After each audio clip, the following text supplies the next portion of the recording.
ఓం శివాయ గురువే నమః. శ్రీ గురుభ్యో నమః. ఈరోజు పంచాంగము ఫిబ్రవరి 4వ తేదీ 2024, శోభకృతు నామ సంవత్సరము, దక్షిణాయనము, హేమంత ఋతువు, పుష్యమాసము, తిథి బహుళ నవమి, ఆదివారము మధ్యాహ్నం 12:50 వరకు. నక్షత్రము అనురాధ నక్షత్రము రాత్రి తెల్లవారితే 3:45 వరకు ఉంది. తర్వాత జ్యేష్ఠ నక్షత్రము.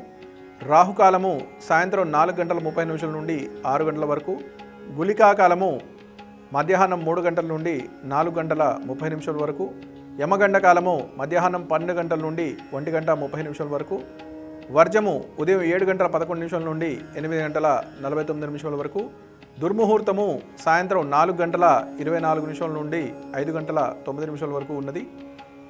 ఈరోజు మేషాది మీనరాశుల వారికి అందరికీ కూడా చూసుకున్నట్లయితే, ఈరోజు మేషరాశి వారికి గురుబలం చేత వారు చేసేటువంటి కార్యక్రమం ప్రతి ఒక్కటి కూడా సత్ఫలితాలు పొందేటువంటి సూచన ఉంది. కాబట్టి వారు కార్యక్రమాలు ఏవైతే ఉన్నాయో జాప్యం చేయకుండా పూర్తి చేసుకోవడం శ్రేయస్కరం. వృషభ రాశి వారిని చూసుకున్నట్లయితే, ఈరోజు మీరు చేసేటువంటి కార్యక్రమాలు కొన్ని మధ్యవర్తుల ద్వారా కానీ లేదా మీ మిత్రుల ద్వారా కానీ మీరు ఏదైతే పని కోసం మీరు బయలుదేరారో అది కాకుండా వేరే పనులన్నీ చేసుకుంటూ మీ యొక్క పనులన్నీ కూడా మరుగున పడేటువంటి అవకాశం ఉంది. కాబట్టి మీ యొక్క పనులకు ఏవైతే ఉన్నాయో దాన్ని శ్రద్ధ వహించడం శ్రేయస్కరం.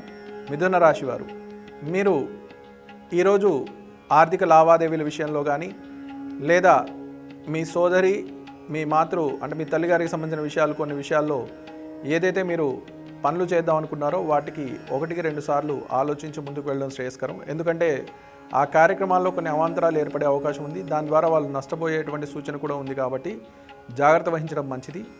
కర్కాటక రాశి వారు చూసుకున్నట్లయితే, ఈరోజు ఆరోగ్యపరంగా అన్ని రకాలుగా బాగున్నప్పటికీ ఏదో ఒక మానసిక ఆందోళన వలన నాకు ఏదో జరిగింది అటువంటి ఆలోచనలో మీరు ఉంటారు. అటువంటి ఆలోచనలు బయటకు వదిలి చక్కగా మీరు ఆహ్లాదంగా ఈరోజు గడిపినట్లయితే కొన్ని సత్ఫలితాలు పొందేటువంటి అవకాశం ఉన్నది.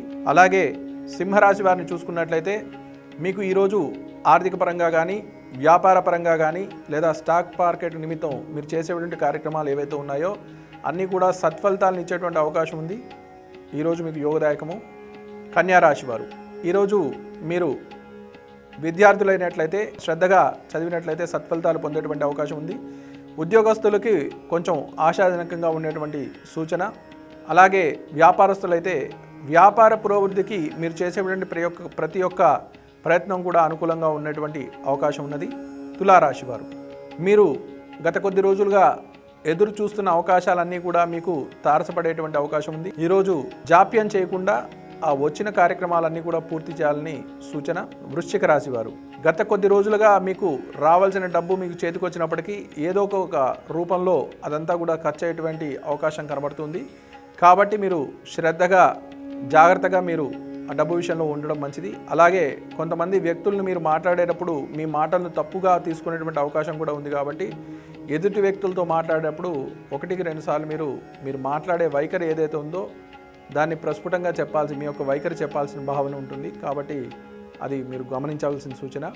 అలాగే ధనస్సు రాశి వారిని చూసుకున్నట్లయితే, ఈరోజు పెళ్లి సంబంధించిన విషయాలు కానీ లేదా మీ ఇంట్లో శుభ కార్యక్రమాలకు సంబంధించినటువంటి విషయాలు ఏవైతే ఉన్నాయో అవన్నీ కూడా తెర మీదకి వచ్చి అవన్నీ మీరు పెద్ద వ్యక్తిగా మీరు ముందుకు తీసుకెళ్ళినటువంటి అవకాశం ఉంటుంది. కాబట్టి అటువంటివి ఏవైతే ఉన్నాయో అవన్నీ కూడా జాగ్రత్తగా 1-2 సార్లు మీరు చూసి ముందుకు వెళ్ళాలి. మకర రాశి వారు, ఆర్థికపరమైన విషయాలు కానీ వ్యాపార సంబంధ విషయాలు ఏవైతే ఉన్నాయో మీకు అన్ని రకాలుగా అనుకూలంగా ఉండేటువంటి అవకాశం ఉంది. అలాగే ఆరోగ్యపరంగా కూడా మీరు మంచి సత్ఫలితాలు పొందేటువంటి సూచన ఉంది. కుంభరాశి వారు, వ్యాపార నిమిత్తం మీరు చేసేటువంటి ఏవైతే కార్యక్రమాలు ఉన్నాయో కొంచెం మీకు నష్టాన్ని కలిగించేటువంటి అవకాశం ఉంది. కాబట్టి జాగ్రత్తగా 1-2 సార్లు చూసి, అంటే ఏదైనా ఒకటి కొనుగోలు అమ్మకాలకు సంబంధించినటువంటి లావాదేవీలు ఆర్థిక లావాదేవీలు ఏవైతే ఉన్నాయో మీకు అనుకూలంగా మార్చుకోవాల్సిందిగా సూచన. అలాగే మీనరాశి వారిని చూసుకున్నట్లయితే, ఈరోజు కొంచెం దూర ప్రాంతాలకు ప్రయాణం చేయడము అనవసరమైనటువంటి ధన వ్యయం అయ్యేటువంటి సూచన ఉంది. కాబట్టి జాగ్రత్త వహించడం శ్రేయస్కరం. అలాగే ఈరోజు పరిహారాలను చూసుకున్నట్లయితే, ఈరోజు ప్రదోష కాలంలో నరసింహస్వామి వారి దర్శనం చేసుకుని మీ దగ్గరలో ఉన్న క్షేత్రపాలక దేవాలయం అంటే నరసింహస్వామి వారి దేవాలయానికి మీరు వెళ్ళినట్లయితే మీకు గత కొద్ది రోజులుగా జాప్యంలో ఉన్నటువంటి కార్యక్రమాలన్నీ తొలగేటువంటి అవకాశం ఉంది. అలాగే చెడు సంబంధించిన విషయాలు ఏవైతే ఉన్నాయో ఆరోగ్యపరంగా ఇబ్బంది పడుతున్నటువంటి అంశాలు ఏవైనా అయితే ఉన్నాయో అవన్నీ కూడా తొలగిపోయేటువంటి సూచన ఉంది. కాబట్టి స్వామివారి దర్శనం చేసుకున్నట్లయితే సత్ఫలితాలు మీరు పొందగలుగుతారు.